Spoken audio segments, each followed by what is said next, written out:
So let's kind of switch gears a little bit more, and as we taper down here, our channel is about apologetics, right? And so, and this book obviously is a book on apologetics. I mean, you're taking on, questions about, why Christianity is wrong, basically, right? And where do you see apologetics heading? So here's your book is mainly about the documents and that sort of thing. There's also, evidences. There's all kinds of, directions, I guess. Any thoughts or ideas? Yeah. And again, I feel like, for me, apologetics is not my only topic or even my main topic. And then even though I have a keen interest, obviously, as a Christian, defending the faith, not even as a scholar, even as I mentioned, as a believer, as a parent.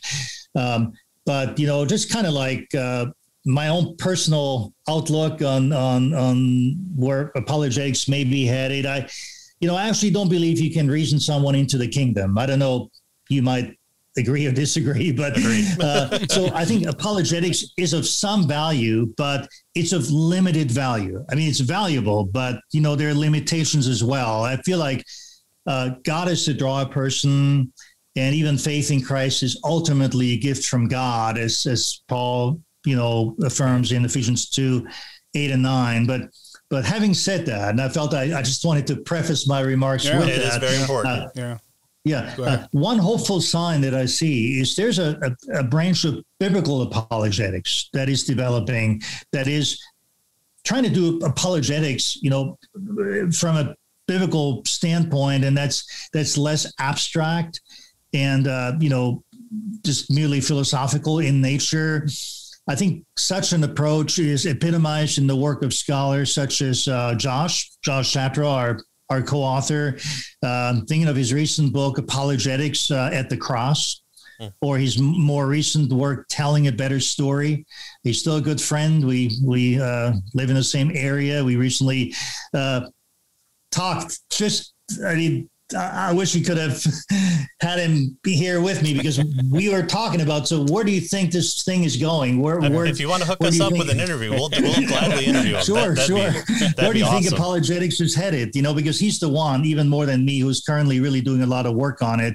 I think we've already moved away quite a bit from previous generations of apologists, which is it's a book that served us well in previous generations, like Evidence That Demands a Verdict. But I think books like that are based on the assumption that all we have to do is set forth the evidence, like for Christianity or for the empty tomb, and people are going to believe. But the problem with that approach, I think, is that today many people, they're not going to be convinced, even if we set forth all the evidence. They have subjective reasons why they're resistant. And I think that's why we need to engage people on the level of their own life story and experience, and show them Jesus is relevant to their lives. Nobody sat me down and say, when I was an unbeliever, let me give you all the evidence for the empty tomb, and I said, okay, I believe now, right? It's just not that simple.